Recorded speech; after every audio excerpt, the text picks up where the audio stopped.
The British North American Act of 1867 was the act that created the Dominion of Canada. The British North American Act established the powers of the federal government and the provincial governments in the Dominion of Canada. So it set out rules for how the government of Canada would work. The government was divided into two levels. The federal level was the central government. It had control over issues that affected all provinces. This included trade, Aboriginal peoples, defense, and taxation. The federal level had the most power. In the years leading up to Confederation, the American Civil War really influenced the Canadian government. And because of the Civil War happening, the colonies and the fathers of Confederation thought a stronger government in the U.S. would have stopped such a civil war. And as a result, they made sure that the Canadian provinces would not be politically strong enough to fight one another over control for the Dominion of Canada. Each province had its own provincial level of government. This gave the provinces control over their own local issues. These issues included hospitals, land, and resources, as well as civil law and education. Control over education was very important to Quebec at this time. This meant that the province could set up French-speaking Catholic schools. This would mean they would be able to keep their language and culture. This culture is still important in French Canadians today, and as a result of this act at this time, it was one of the leading building blocks to the Canada we know today. And that's why French is one of our two national languages.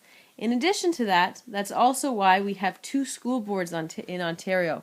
We have the Ontario Public System, which you were in, and there's the Ontario Catholic System. Because of the British North American Act, it enshrined in Canadians' history that all Canadians have the right to either a publicly funded education or a publicly funded Catholic education. However, not all of the 4 provinces that joined Canada were happy. Nova Scotians were quite upset, and on July 1st, 1867, the Halifax Morning Chronicle newspaper declared, "The free and intelligent province of Nova Scotia died last night at 12 o'clock. The anti-Confederation movement in Nova Scotia was led by Joseph Howe, the man you can see on the screen. Joseph Howe and the Nova Scotians presented a motion in the House of Commons in Ottawa. It stated that Nova Scotia should be released from Confederation. However, the motion was released by the powerful Conservative government in the House of Commons. Prime Minister John A. Macdonald was worried about this separatist movement in Nova Scotia because some Nova Scotians were even talking about joining with the United States. In order to calm and appease the Nova Scotians, Macdonald decided to offer better terms to the province. The yearly grants from the federal government to the provinces was increased by $20,000, and Macdonald asked Howe to become a member of the federal cabinet.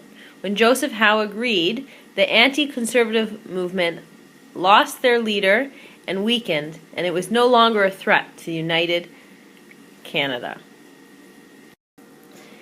Here is a political cartoon that ran in June of 1870. It shows Mother Britannia and Uncle Sam standing by the child Canada and marveling at Canada's ability to stand on his own. You cannot read it. Mother Britannia is saying, "See, why the dear child can stand alone." And Uncle Sam is replying, "Of course he can. Let go of him, Granny. If he falls, I'll catch him." The cartoon demonstrates that despite Canada's independence, there was still a fear of the country south of its border, with the United States concept of manifest destiny still in people's minds.